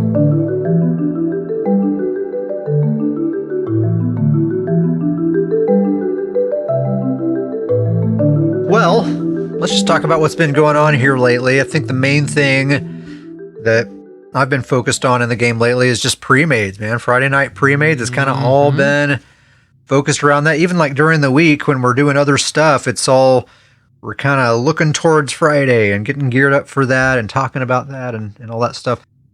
This last Friday was awesome. We actually had 2 goon squads, like 2 full squads of Stoon's Goons people going, as well as some other guilds that had some squads going, and just some wild games. Great time. So Goon Squad number 1 was Maddie Quinn as the main healer, and then Ironworks, Pack of Ferrets, and Slavka. Shout out to them. I think it was a 2 Azure Blight, Rush of Agony, classic kind of comp. Very nasty. Great comp. Very, very good. And then the second Goon Squad was me, Kawaii Cats as a Sork healer, Ricky Base, and a dude named Kafakende, I guess is how it's pronounced. But I was on an Azure Blight Arcanist Beamer. Kawaii Cats was on this Sork healer, just dropping negate after negate after negate. Seriously, I'm a Sork healer believer after these games. Straight carrying our team. Amazing stuff with the streaks and the negates and the bird heals and all the stuff. Ricky was like on a crit DK, just a very bursty, selfish DK brawler. And then Kafakende was on a 50-50 Warden. And this is a very like thrown together squad. Like the first Goon Squad that I mentioned there, that's like our main squad. That like they're super theory crafted, super optimized. And I was basically just like, okay, I want to have another team so we get fast Q pop. So I was just like sending out messages and just inviting people and just trying to throw together a squad. And we just ended up with a pretty darn legit squad here with these people. Like we were right in there with the rest of those teams. Like the kill counts and the damage numbers and everything else was right on par with all of them. So definitely going to be grouping up with these people again. That's awesome. Kawaii Cats, Ricky Base, Kafakende. Thank you guys. Then last night, Davius, you and me, we had some pretty fun duo action. You were on your Warden, the Natty Nord, Natural Nord. And I was on my Arcanist again. Yeah, it was a great duo. We had some pretty killer BG scores. It was pretty fantastic. Oh yeah, man! What an excellent duo. I mean, an Arcanist and a Warden duo is always going to be a pretty good time. I think it's always going to be a great setup if you're. I mean, you're going to be hard to kill and you're going to have tons of damage. Yep. I mean, plain and simple. That's just how it's going to be. It was a very nice little duo. Oh, it was great. It was really, really great. And so your Natty Nord is like it's like a 50-50 Warden, kind of like a 1-bar Uncle Sam style Icy Claws Warden builds. You're doing a lot of AoE damage, a lot of heals. And I'm just blasting people with that beam and just bursting them all down. Yeah. It was a really cool duo. It was kind of the perfect, like you just said, the 50-50, like the heals were there and it does kind of keep up some pressure, and your Arcanist was just securing the kills, just finishing this one off, blowing this one up, blowing this one up, blowing this one up. It was a fun little duo. Yeah, it's the perfect duo too, because like depending on the teammates that we get, like if we get someone who's a full-blown healer, then okay, you can lean more on the damage side of things then, or if not, if we have no heals at all, then you can kind of lean into being more of the main healer kind of stuff. And I'm bringing the damage either way. Yeah, either way, you're getting some kills. That Arcanist build is spicy. Yeah, Arcanist in general, it's so much. You get so much from that beam. Like even if your stats aren't so great, like that beam just does so much heavy lifting damage wise, and it procs all this other stuff going on. Mm-hmm. Pretty easy to make a nasty Arcanist build. So I'll talk about my Arcanist really quick here. His name is Randolph. And the main build that I've been using for him is Azure Blight as a double bar set, Tarnished Nightmare on the front bar with a lightning staff, a Defending Potentate's Bow on the back bar, Gaze of Sithis Mythic Helm, and One Piece Magma. Same setup I've been using for a little while. His combo is basically just I throw a Splitting Trap, Soul Splitting Trap out into everyone, get that dot ticking on everyone. I spam the Tentacle to get all 3 Crux, and then I cast the Rune of Displacement to gather everyone together, and I just start blasting that beam. And then the Azure Blight starts popping, the Tarnished Nightmare starts popping, the beam's doing a ton of damage, all these status effects going, all that stuff. People just start dropping, man. The bodies start dropping, especially if you get like a nice big group of people, like a good dog pile fight, and you get 4 or 5 people grouped together, and that Azure Blight, it'll pop on one person after the other. Every 0.5 seconds, you'll get one explosion after the other. Yeah. It's all amplified by the number of people that it hits. So you really can get a chain reaction going. I've gotten to where even in the solo queue, I like using it. Like not every game it's worth it, but then when it is worth it, it's so worth it. Just keep it equipped. The few times I've taken it off, it's like I'll get into a fight like, man, I wish I had Azure Blight right now. I had the Azure Blight on. Yeah. So I'm just keeping it on from now on. And if I'm in a fight where I'm not getting much out of it, fine. That's fine. For the times that it is good, it's so good. And really, it's extra reliable on an Arcanist because of that beam. That beam counts as damage over time, and it ticks every 0.3 seconds. So it builds those Azure Blight stacks super fast. If you put like 2 dots on someone and just blast them with that beam, you'll almost certainly get an Azure Blight proc. Especially if you're like CCing them and stuff like that, which you should be. Yeah. The damage on this build is insane. It's insane. Actually, that's one of the things I wanted to mention. I got 5.5 million damage in a battleground with this build right here. It was in a pre-made game, so very much a super dogpile situation. Shout out to Ironworks, Uncle Sam, Maddie Quinn. They were my teammates at the time. Very awesome squad. 5.5 million damage. That's a personal record. Got to be. Just truly insane damage. Well, and even some of the ones that, when we were doing the duo, there was, this build would be like 2.5 million damage. And the next highest damage was like 1 million less damage. It was beating people by like a total of 1 million extra damage. If it's anything where there's like people actually grouping up and there's some actual good fights happening, because the Azure Blight and the Tarnished Nightmare and the Beam and the Tentacle and both of the dots that you're throwing out, it's all AoE. Everything you're doing hits everybody, so that damage just racks up so fast. So that is Randolph, my Arcanist. So the other half of the duo, the Natural Nord, aka Natty Nord. You want to tell us about that build, Davius? Yep. Yeah, as like you said, like we like to call him the Natty Nord. His fancy name's the Natural Nord, but old Natty Nord. And just like we said, he's kind of a 50-50 Warden. Shout out to Uncle Sam. He's kind of the 1-bar version of the Icy Claws. So what it is it's the Oaken Soul Mythic, 5-piece Ice Furnace, the Maelstrom Frost Staff, and then Zols, which is just perfect on this build. Beautiful. What the bar setup is it's Polar Wind and Leeching Vines, Deceptive Predator, which is the wings, and that's to get your speed buff, and then your 2 damage abilities are Wall of Frost, and I do the Unstable Wall of Frost because I use it as a spammable. Yeah. And then the Deep Fissure. So you're putting the breach and the major and minor breach on there, getting some burst. And then for the ult, I use that Healing Thicket. Nord with the Oaken Soul.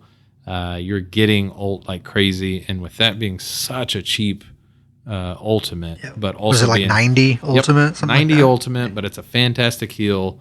You're just throwing that all over the place, and I would just say it's just overall it's just a good quality build. Like it's a nice, clean 1-bar build. It's fun to play. and it's so interchangeable. You can just you can solo queue with it.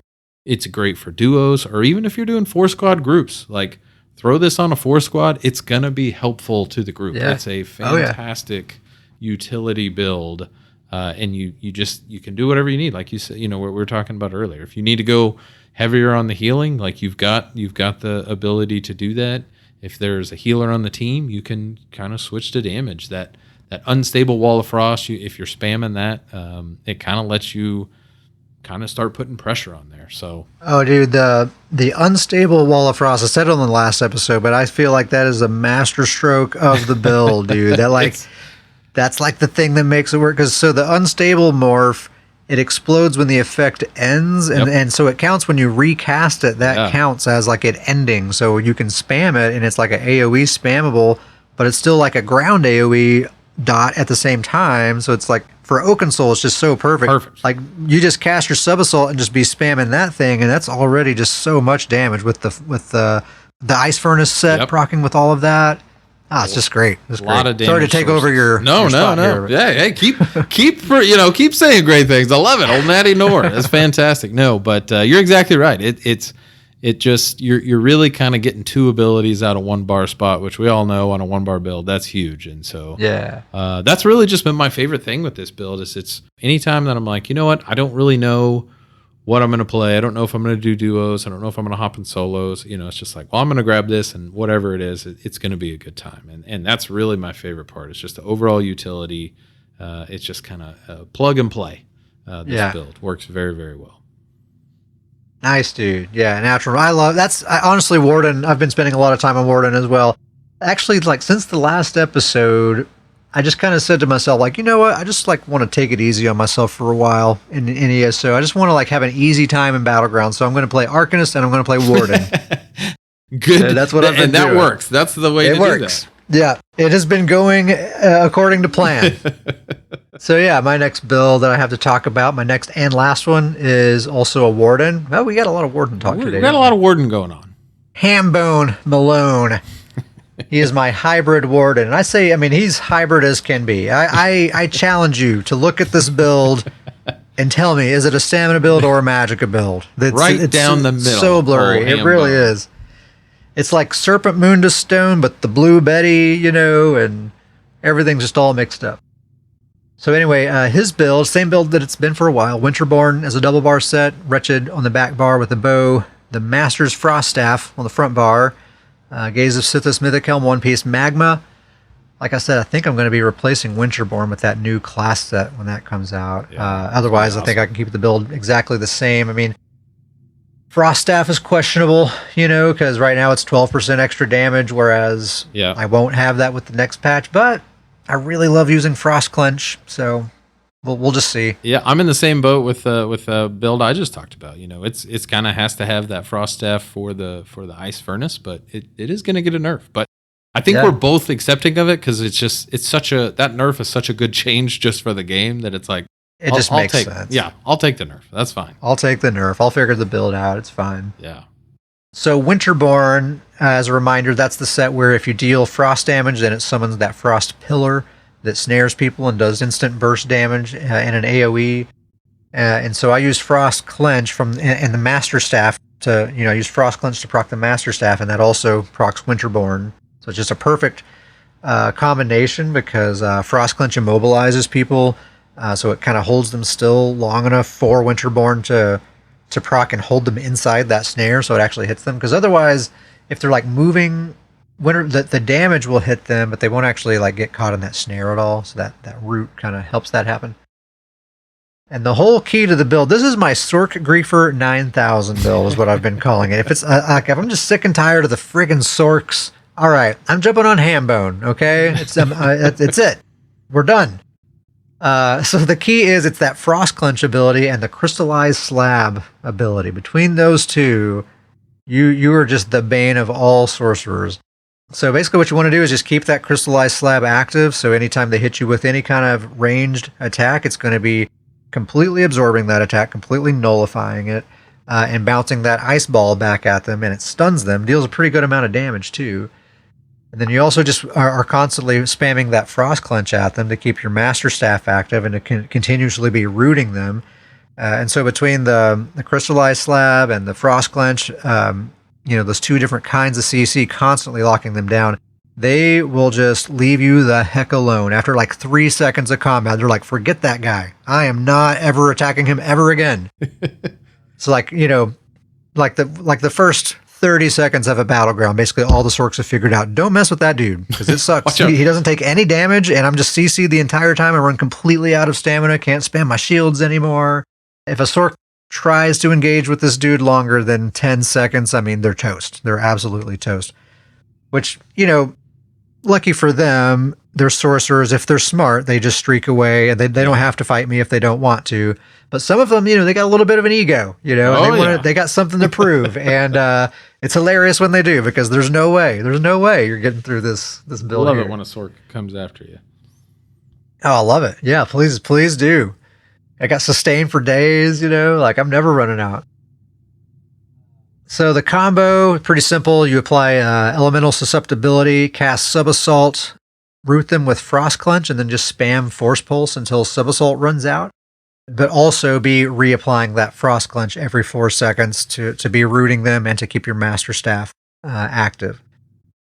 Defensively, of course, you have Vigor and Polar Wind. That's really all you need. But then you have that Crystallized Slab as well, shutting down all the Sorks. Also very good defense against Nightblades and really any ranged attacker at all.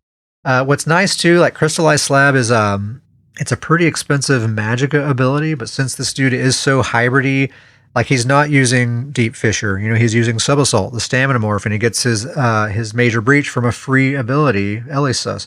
So he has the Magicka usually to spare for the Crystallized Slab because he's not using it a whole lot for other stuff. That's kind of a secret to the success there. The Tree's Ultimate also in the defensive kit.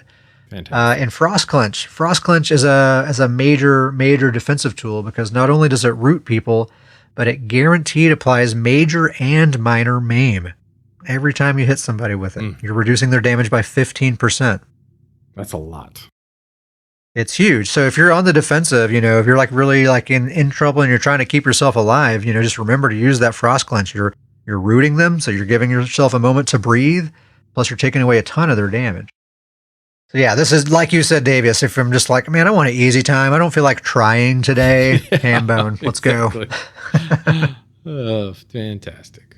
So just quick reminder, Winterborn, double bar, Wretched on the back bar with a bow, Master Frost Staff front bar, Sithis Helm, One Piece Magma. And we have one more build to talk about. Davius? Let's keep the Warden train going. All right. I'm going to talk about old Bearclaw of the North. This is my Stamden. Beautiful. For what a Stamden can be. He's a hybrid, but we'll call him a Stamden. Yeah, sure. He uses a bow. So what this build is the Oaken Soul. Currently it's Swamp Raider. We're going to talk about that in a minute. But Swamp Raider, the Vatishram bow, which is that's the golden part of this build. That's where all the build's about. And then Baylorg. And I should have mentioned this on the previous build. Those are the major pieces of the set. The fill-ins is just one trainee, one druids. Get those health buffs. But those are the major sets. Vatishram bow is the point-blank snipe. Yes. Just the closer you get, the more damage you get. You get close brawler. Enough. The bow brawler. This has always been just, we've said this when I've talked about this build in the past. Just the overall theme of this build is maybe just my favorite, just because it's so ridiculous. Every time you play with it, you start with snipes. Enemies immediately run to you. They think, all right, here's this sniper. I'm going to go. And it's perfect. Yep. They're running right to you. It's exactly what you want. Every step closer they take, you're getting buffed. Your damage is ramping up. It's such a fun build. I love the Vatishram bow. Yeah, because that is everyone's instinct. You see the sniper, you just assume there's a noob I can kill super easily, and they just go after you, and you're a tanky freaking warden. They can't kill you, and you're just getting more and more damage. I love it. Love it. You get close enough. It's a 33% damage buff. Yeah. It's amazing. What the bar setup is currently is Lethal Arrow, Sub-Assault, so it is the stamina version of the Shulks, Shimmering Shield, Resolving Vigor, Polar Wind, and then Toxic Barrage for the ultimate. Now, I am in the process of making some changes to this build. Yeah, we were talking about it. I think you're about to upgrade this build a little bit. And I think that's what it is. This build has been on the shelf for a bit. You know, we kind of rotate builds, but I do love this build, so kind of playing with it. What's the next evolution of this build? And major kudos to you, because you kind of put the next set in my head, and I think it's just going to work perfectly. And so the biggest change upcoming is swapping out Swamp Raider for Red Mountain. Yes, and that's going to be huge. Now, Swamp Raider is been a key to this build because it's just that 600 poison and disease damage. But I while that 600 tooltip looks great, there's a difference between 600 poison and disease damage instead of just, that's not weapon and spell damage, and there's a big point in that. But putting this Red Mountain on there is more sources of damage, because it does hit very hard right now, but the overall build, and it does great, like it gets good results in BGs, but the biggest struggle with the build is that its only sources of damage is your sub assault, and then you're hitting them with the snipe, and then when you get the ult, you hit the toxic barrage, and there's no real combo burst. Yeah, you need another thing to combo with. Yeah, it's only ever two sources of damage hitting them. It's either the lethal arrow and the sub assault, or it's the toxic barrage with the sub assault. You know, there's no just constantly bursting them. I think that's the biggest change. You throw Red Mountain on there, now you've got this whole other big source of damage. You know, Red Mountain's a great set. You really circled what I'm most excited about. That Red Mountain has a 1 second delay, which is just going to line up perfectly with that point blank snipe with the Shulk's ability.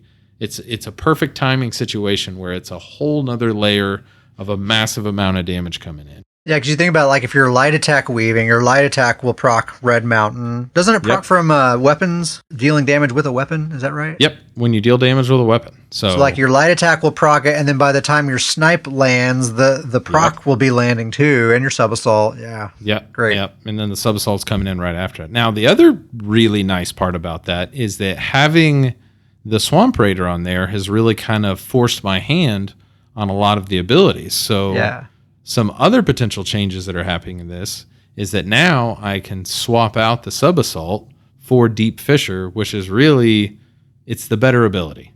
Because now you have breach.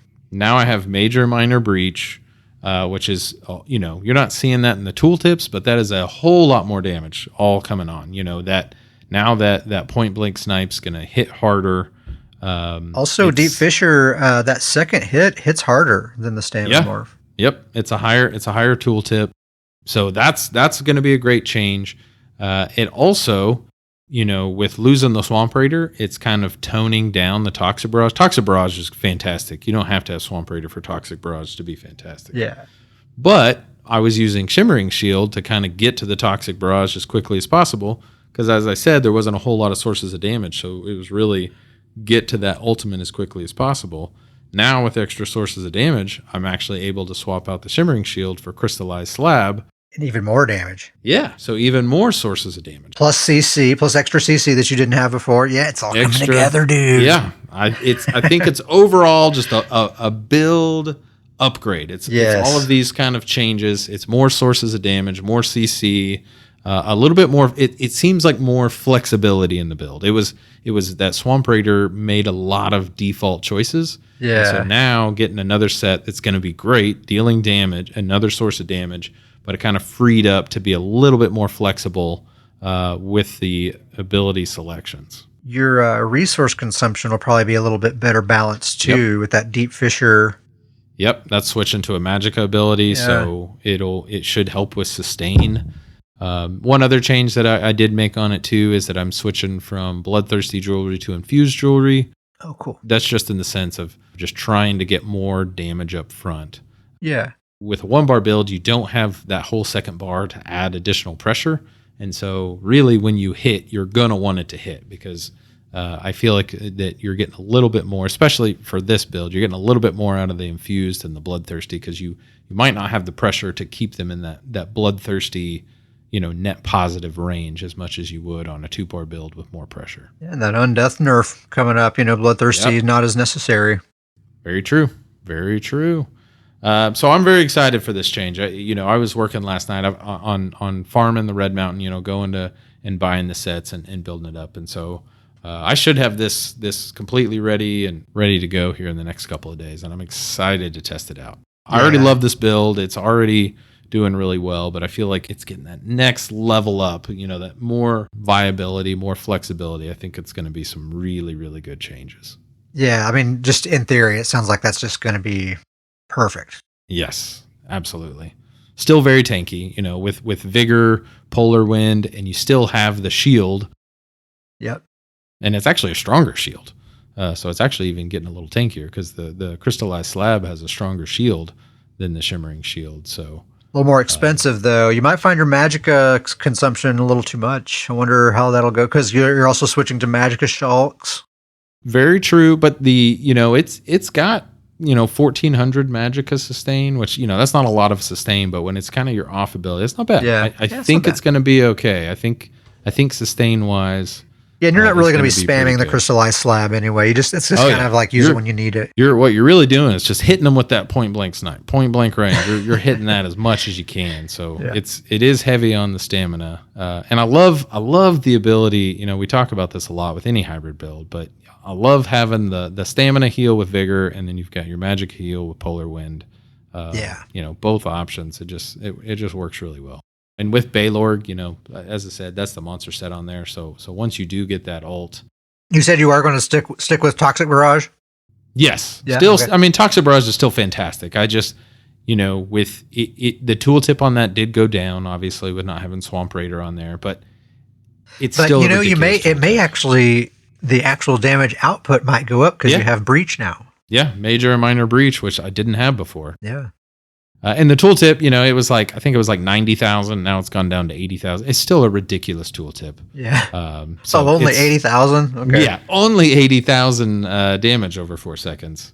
And then that's not even including the dot that happens after you do the 80,000 damage over. Oh yeah, that's the part that sneaks up on people. Yeah. Oh yeah. So I'm very excited to kind of do this upgrade and get this build out there. I think it's gonna go really well. Nice, dude. Yeah, I'm excited to see it too. New Bear Claw. Actually, kind of have some. I'm not going to go into details right now, but I have some Betsy ideas of cooking as well. Might have some Betsy news on the next episode, so stay tuned on that one. I like it. Okay, well, let's talk about some emails. scrollandpodcast@gmail.com is our email address. We'd love for you to send us an email if it's something that you feel inclined to do, go for it. scrollandpodcast@gmail.com. We love emails. Let's see. You can make a suggestion for the show. You could ask us a question. Just say hello. Just say a kind word. Sure, why not? Shout out to a friend. Tell us a joke. Food related, obviously. Sure. Always going to be good. Let's even throw out there drink related. Sure, why not? Drink related, hard drugs. Next episode's getting real serious. We can go off topic. Sky is the limit. It's a family friendly show, so let's keep it to crack, cocaine, nothing harder than that. Okay. Yeah, that's the line in the sand. That's where I draw the line. Crack cocaine. Okay. No. First email comes from Silver. Silver says, I'm on PCNA, been playing for about 2 months and having a blast. I want to start getting into PvP, but don't have any friends who really play ESO. Been listening to the podcast since I've started chipping away at the proverbial iceberg and wanted to see if I could join up. The joining has happened. Yep. He's in here. Also, since I know you guys love answering questions, can you give me an updated gank build for Nightblade? I want to know if I need to make any changes or if there are any fun gank builds that I haven't seen yet. Chances are I won't have this character fully fleshed out by the time the next pod comes out, so any info would be appreciated. Sincerely, Silver. Thank you very much for writing, Silver. Thanks for the kind words. Thanks for joining the goons. As for a Nightblade gank build, we've actually already hooked Silver up with some good build guides, and he's working his way putting those together, but we'll just go ahead and talk about it here. The answer is there's a lot of ways to gank, actually, these days. It's kind of hard to make a bad Nightblade build. My answer was point them to the Ironworks gank build on the Goon forum. It's all right there. It's completely set up with some video footage. Shout out to Ironworks. Fantastic Nightblade ganker. One of the best, if not the best. He literally wrote the guide on Nightblade ganking. Yes, if you're on the Discord, there's a forum section there that he posted in. You could also just look up Ironworks on YouTube. He has a video guide there, very, very detailed guide on what he considers to be the meta, the very best ganking build that you can make, and he explains all of his build decisions in great detail. And not just the build, but lots of demonstrations, lots of things you need to be thinking about how to play the build. It's amazing. You should definitely watch it. Ironworks, IRE works on YouTube. But short version, his build is Plague Break, Sheer Venom, Vatishran two-hander. That's what I know of that his build is. But really, you should watch that video. I think it's just called Bow Ganking Guide or something like that on Ironworks' page. And just a plug to the Goon forum. If you're looking for any builds, that's been a really great spot. We've got some. Yeah. A lot of the community's done really awesome jobs of creating builds and posts to put on there. And it's become a really kind of a treasure trove for some builds. It's a great place to go get some build ideas or at least getting starting point with builds. It explains them. You can ask questions on there. It's been fantastic. I love the Goon forum. It's just in Discord, there's a forum feature. It's like a feature they just added not long ago. So I just enabled it just to see. And yeah, it's great. Like, yeah, anytime someone has like a build, or not just builds though, too. Like there was shout out to Shoddy Magician, one of the best healers in the game. He just wrote a healing guide, not even talking about a build. It's like, hey, here's how to be the best healer in the game. Here's some strategies you need to be thinking of. And it's like, I mean, killer info. There's lots of stuff like that in there. Yeah. Good shout out. But yeah, there's lots of, so Ironworks, great one. I talked to Uncle Sam. He has a really killer gank blade as well. Yes. And his Nightblade is like weird. He's all about movement speed. So Adept Rider is his main 5-piece the set. Secret sauce of the build. Not even kidding. Adept Rider, he uses two pieces Baylor, masters dual wield, Vatishran, Ice Staff, Ring of the Wild Hunt. And he puts everything in the weapon damage. So all jewelry glyphs, weapon damage, Munda Stone, all that stuff. It sounds like where the heck could the damage come from? But I'm telling you, watch him play. Look at the scoreboards. The damage is there. All right. He does it. Yeah. He invests in 0 sustain, basically, because he never sprints or anything like that. He just lets all that movement speed carry him. Works pretty good. Okay, yeah, so thanks for writing, Silver. Hopefully that helps you out. And like I said, he's already on the Discord and talking to other people and putting builds together. So good to hear from you, man.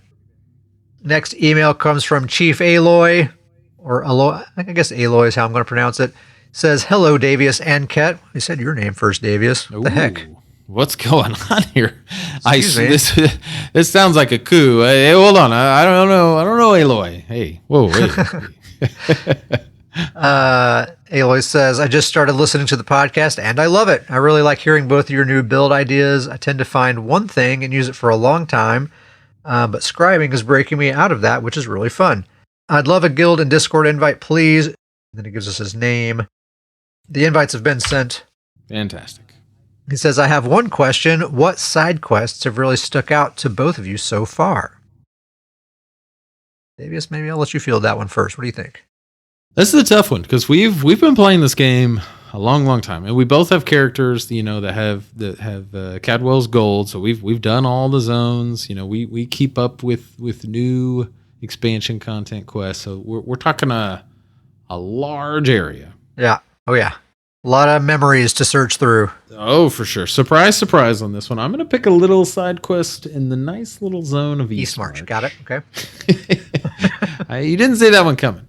But I'm going to go with Cradle Crush. That's the marker on the map. I can't remember exactly. It's a series of quests. I don't remember what the name of the first one is, but it's Cradle Crush. I've always liked that. I've done this. I got 10 characters, so I've done this quest 10 times. But it's a really cool quest, just in the sense is it kind of starts out a little unique. You meet an NPC who is it's a female Nord, and she's friends with Giant. Like her name is something Giant Friend or something along those lines. And so it starts out with you go and you basically have a prompt, and you use these giants to go knock enemies out of trees. Like they go and hit the trees, enemies fall out, you kill these enemies, then the giant, you do a prompt and it kicks you over a wall, like it soars you through the air, kick you over to a wall so you can assault the fort. You go in, you do some stuff in the fort, and then it ends with you going into kind of an arena, and the enemy is like it's kind of an arena fight. So the enemy NPCs throwing all these different waves of enemies at you, and then it ends with you fighting the main NPC. But just a really cool quest chain. Like there's a lot to it. It's unique. I've always loved that. I would say that's probably my favorite side quest. I'm a big fan of any side quest that kind of feels like you're part of like a battle or a fight, like you're retaking a fort or you're defending a fort. There's a lot of fighting going on. Nothing's cooler than just hopping on your character and just mowing through a wave of enemy NPCs and just feeling like you're unstoppable. So I like those type of quests. I feel like I have to say, I really like public dungeon quests. Like there's some really, really cool public dungeons out there. So I have to throw that out there. My favorite public dungeon's probably Old Orsinium in Hrothgar.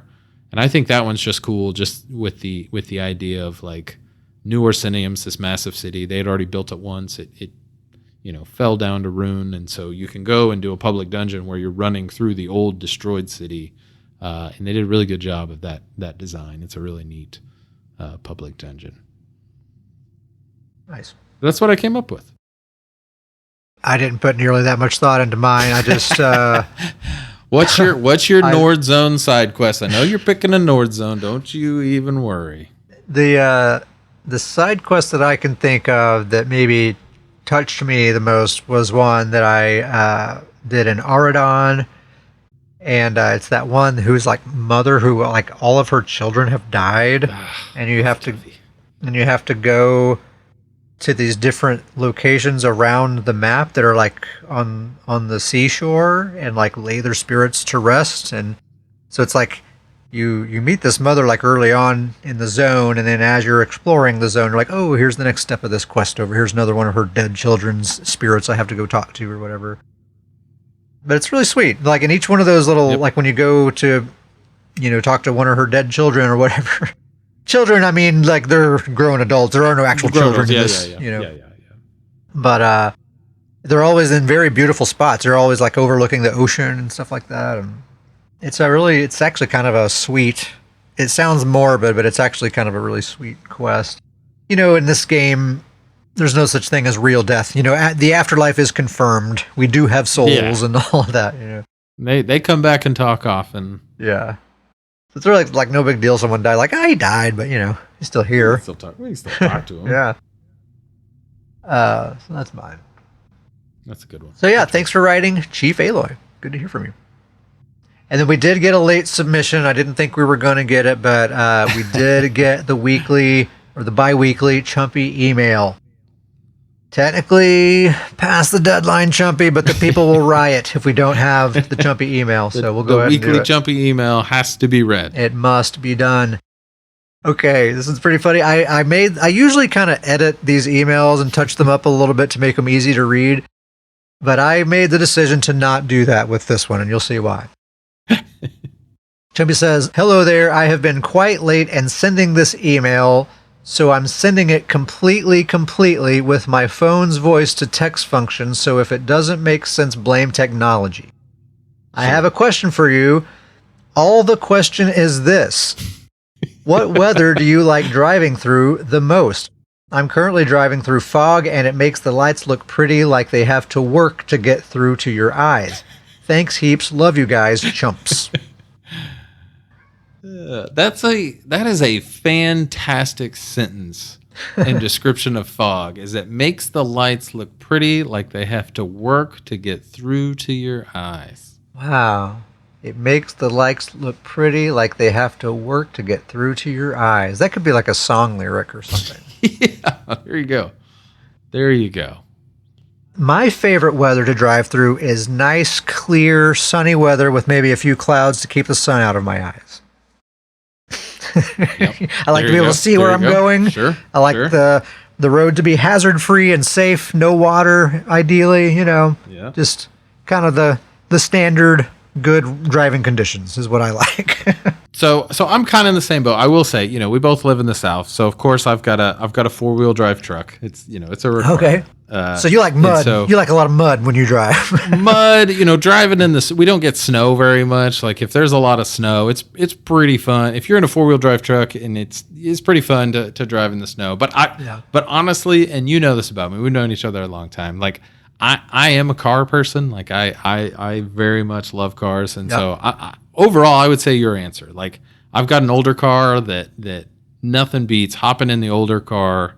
It's 70 and sunny, nice weather, windows down. The car itself's a T-top, so you take off the top and you're just kind of cruising. Like that's golden right there. That's the way to do it. It's the good stuff. That's the best way. Yeah, just like exactly. A nice sunny day, 70 something Fahrenheit freedom degrees. Oh yeah.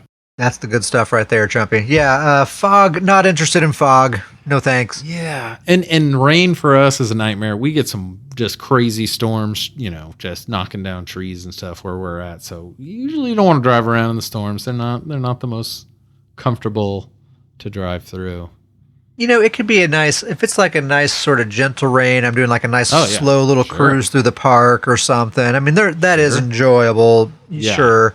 That's a rare rain for where we are. Yeah. It's usually, that's not the type of rain. Usually you can't see 10 feet in front of your car when it's raining here.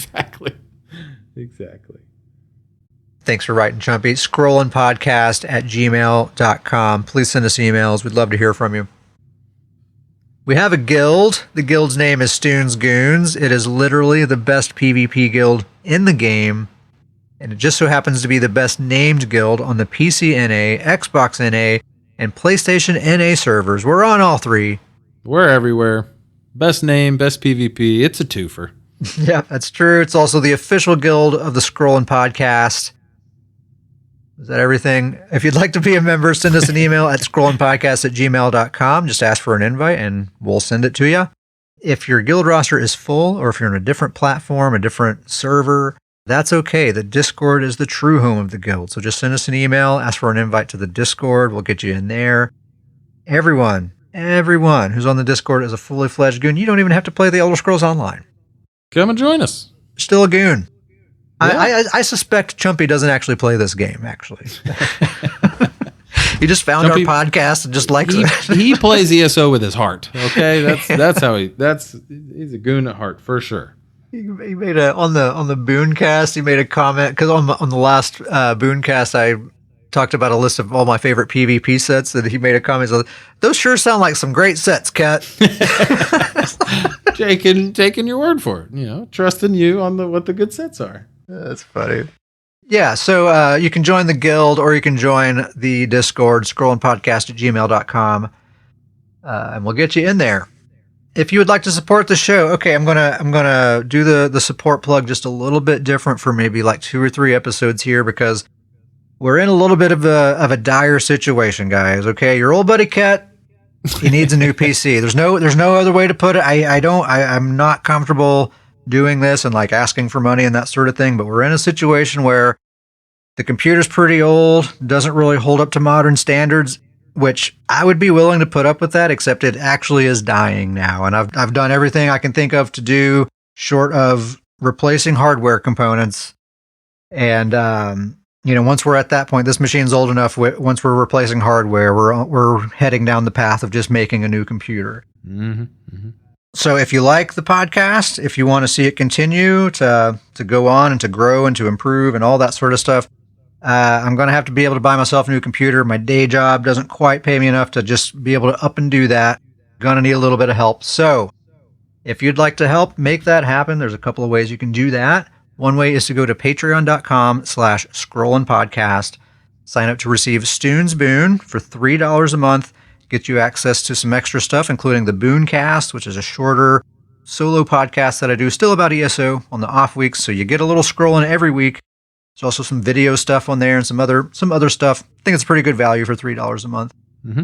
Another way you can do that is just do a one-time donation. I just recently got this set up. You can go to paypal.me/scrollandpodcast, link in the description as well, and just make a one-time donation of whatever amount you feel like making. It'd be greatly appreciated. You can also find that link on our website. It's official, people. Scrollandpodcast.com. It's up. It's live. It's active. Scrollandpodcast.com. We're real. And if you're looking for a way to share the show with people, just sending them to scrollandpodcast.com is the very best way. That has all the different ways they can listen to the show on the different platforms, our contact information, the different ways they can support us. It's all right there. So, scrollandpodcast.com, you can send that out on social media or just text it to a friend or whatever. You can also open up the Apple Podcast app and give us a star rating and a written review. That helps us out a lot, just makes it easier for people to find our show. And the very best thing anyone can do is just join our community. Come hang out on the Discord or in the Guild or both. Everything we talk about here on the show starts as an experience or a conversation or something that we've had with our friends, in the Stoons Goons, in the Discord, and in the game. So without the community, the show is severely diminished. Mm-hmm. Mm-hmm. So scrollandpodcast@gmail.com once again to join the community. So yeah, I was kind of stumbling through that because I get nervous about just like asking for stuff like that. So apologies for that, but it's I've been thinking about it. It's like there's no way around it. If this thing's going to keep going, we gotta kind of do this. So we'll do this for like another couple of episodes, and then I'll kind of stop. Okay, let's do some shout outs. We're going to try something different this time. Starjumper, you're in charge of the shout outs this time. Shout outs on me. I love giving some shout outs, so I'm all about this. First of all, we got to start off. Shout outs to the chat. Shout out Grizzly Khan, the OG Goon. Dr. Throat Punch was in here earlier. It's true for about 5 seconds. Good to see you. But he was here. He was here. It counts. That counts. We shout out to the chat. We always appreciate when people are in here. We love people listening live, asking questions, taking part. Oh, it's fun. It's always a lot of fun. Always a lot of fun. Shout out to players who've been playing with us a lot lately. Uncle Sam, Maddie Quinn, Pack of Ferrets, Ironworks, Ricky Bass, Kawaii Cats, Kafakende. I think that's what, it rolls off the tongue that way. That's the only way we can say it. Mm-hmm. Slavka, anybody else who's been playing with us, shout out. It's always a fun time when the goons get together, hop in some BGs. We love it. Great people. Yes, always a lot of fun. And if you haven't joined in yet, come and join. We're welcome to all. I'm glad Kawaii Cats changed her name so that we could give her a shout out here on the show. So that we can give her a shout out on the friendly podcast, the family friendly podcast. Worked out well. Shout out to the Elder Goons, the OG Goons, the ones that have been with us, the ones that have been around. Great group, the Elder Goons. We appreciate all of you all. And here I go. Shout out to the Stoons Boon. These are the members. Hey, I want to give you a heads up though. This is not the same order as that we normally read them in. Changed it. So I decided. Well, Jim is still in the middle. Yeah. Don't you mess Jim that is still up. halfway. I changed the order. I put it in order of the join date. So it's the order of people who when they signed up. Very nice. That's perfect. So shout out to Stoons Boons. We've got Thomas, Grizzly Con, Gummy Bear, Toadster, Pork Body, Taggart, Mother of Dragons, Jim, Sudica, Maxwell, Derpin Stuff, Brewerman, Dudagon, Redheaded Monster, Chumpy, John E. Danger, Joe, and FK.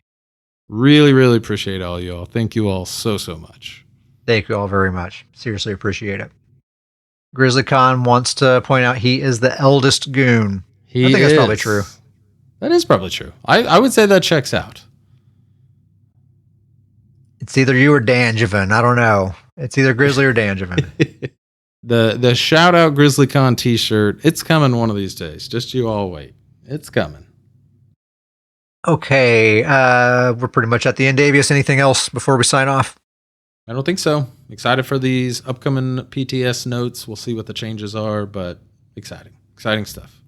Exciting stuff. I think it's going to be a good patch despite the disappointing housing news. As a not really housing person, not that big of a thing to me. I think, honestly, the Necro stuff is going to be amazing. These new class sets. I'm actually going to get over my hangups with the Infinite Archive and probably just get back in there and start farming some of these sets. I'm into it. I'm ready.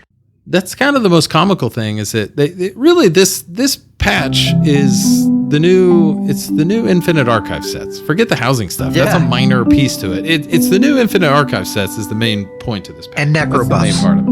And the Necro Buffs, of course. Of course. Okay, well, I guess we've been recording long enough. We'll get out of here. Thank you very much for listening, and we'll see you next time.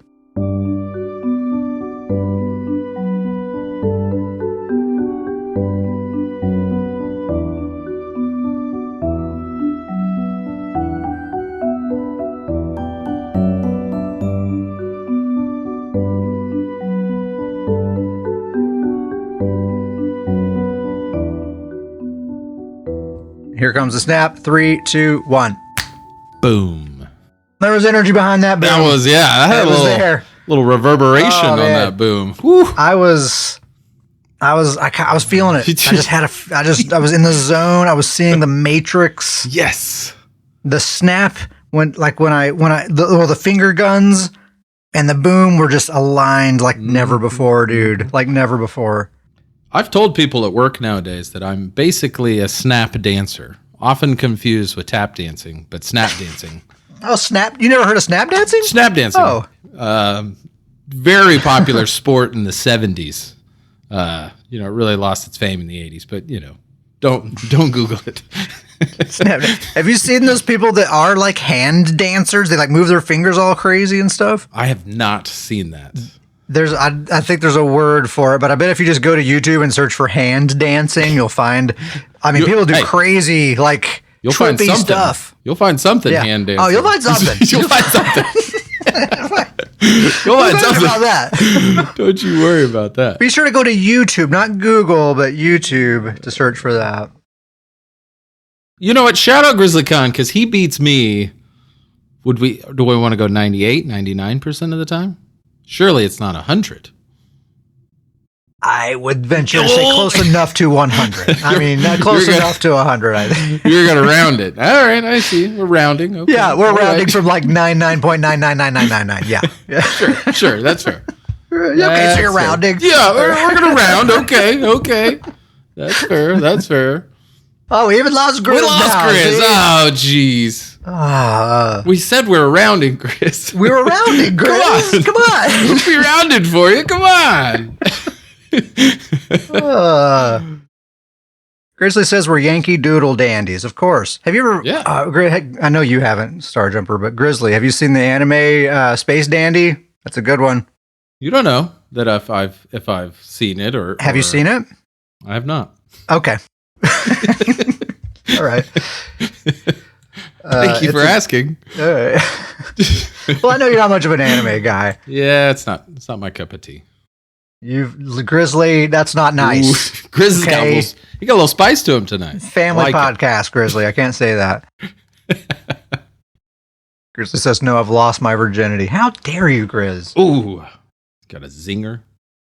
I held hands with a girl once, and it was pretty steamy, let me tell you. Romantic even.